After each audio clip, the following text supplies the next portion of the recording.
E vamos continuar falando aqui mais um pouco sobre Cândida. Então aqui nós vamos falar sobre outros testes que podem ser usados no diagnóstico de Cândida no sangue. Então nós podemos usar PCR e também 1,3-D-glucano. Como D-glucana faz parte da parede celular da Cândida, do aspergillus e do fusário, esse teste ele pode ser usado para ficar avaliando se o paciente tem risco de desenvolver Cândida no sangue ou não. Então é um teste que pode ser usado 1 a 2 vezes por semana, que aí a partir do momento que esse teste ele vier positivo, aí já se inicia o tratamento deste paciente. Qual que é a desvantagem? É porque é um teste caro e precisa de pessoas e equipamentos especializados. Vamos falar também agora um pouquinho sobre a anfotericina. Então, eu comecei a falar sobre a anfotericina no vídeo anterior sobre Cândida. Então, para o tratamento da Cândida no sangue, nós podemos usar a anfotericina. Então, nós temos tanto a anfotericina P-deoxicolato quanto as 3 formulações lipídicas, que são a anfotericina B lipossomal, anfotericina B do complexo lipídico, anfotericina B dispersão coloidal, né? Elas têm propriedades farmacológicas diferentes, têm ações iguais, né? Ações idênticas, e a maioria e a maior reação adversa da anfotericina é a toxicidade no rim, que pode ocorrer em 50% dos casos.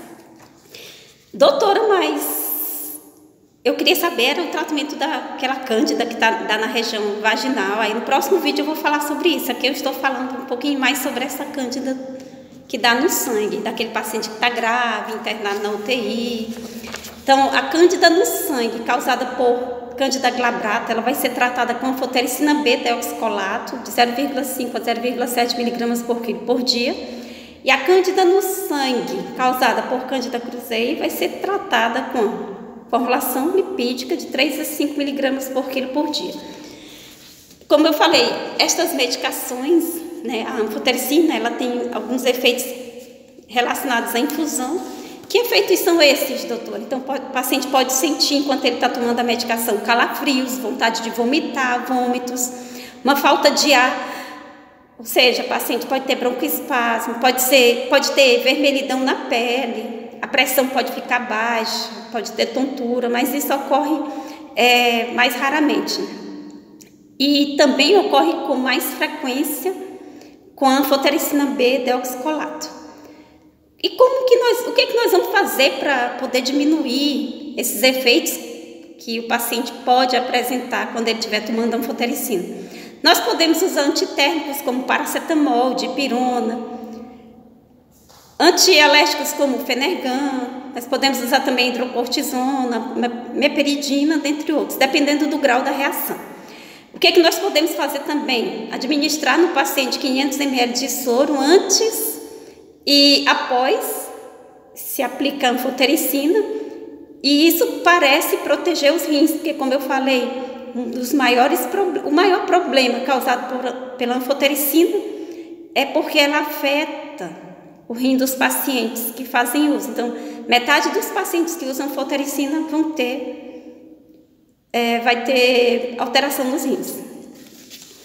Doutora, e já que a gente sabe que paciente grave que está internado na UTI tem todo esse risco de desenvolver fungo no sangue, se tornar grave e morrer, doutora, por que a gente não entra logo com um tratamento profilático logo para todo mundo? Pois então já foram feitos estudos em relação a esse tratamento profilático, né, de Cândida, naquele paciente grave que está na UTI, para prevenir que ele desenvolva, né, que ele venha a morrer por causa de Cândida no sangue, mas isso ainda é controverso. Alguns trabalhos dizem que é interessante, outros dizem não vale a pena fazer isso com os pacientes. O que nós sabemos sobre o tratamento? É que toda vez que o paciente tiver Cândida no esôfago, o tratamento tem que ser o comprimido na veia. Sempre. Então, esse negócio de só vou passar nistatina daqui para o paciente engolir, não vai resolver. E o que pode ser usado? Fluconazol ou itraconazol para estes pacientes.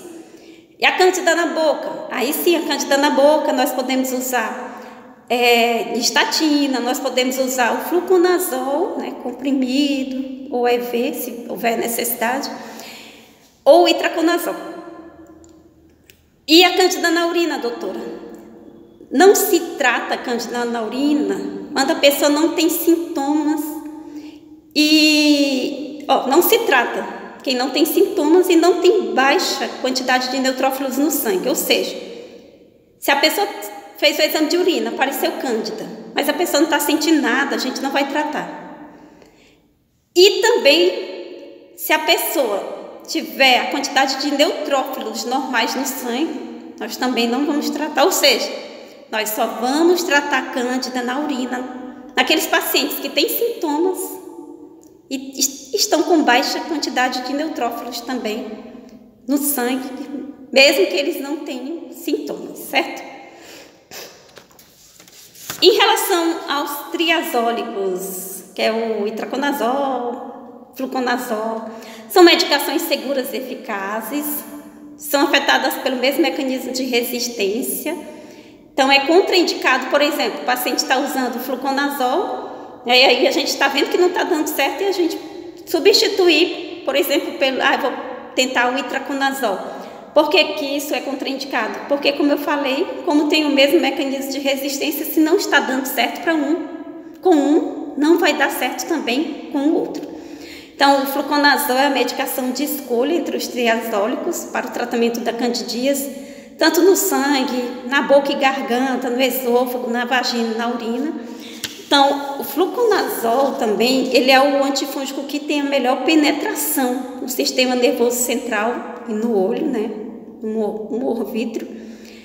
E toda vez que o paciente estiver fazendo um tratamento com a medicação na veia e ele começar a apresentar melhora clínica, nós temos que já modificar esse tratamento para comprimido, né? Então, a mudança de medicação endovenosa, ou seja, medicação na veia, para via oral, é recomendada sempre que houver melhora do quadro clínico.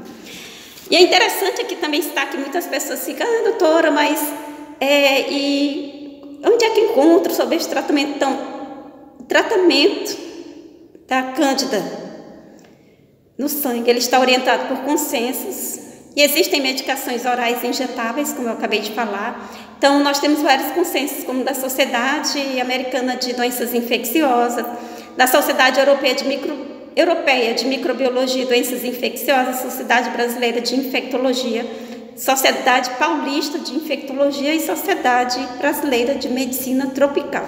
Desejo a todos vocês uma excelente semana, um grande abraço e eu vou continuar sempre aqui à inteira disposição.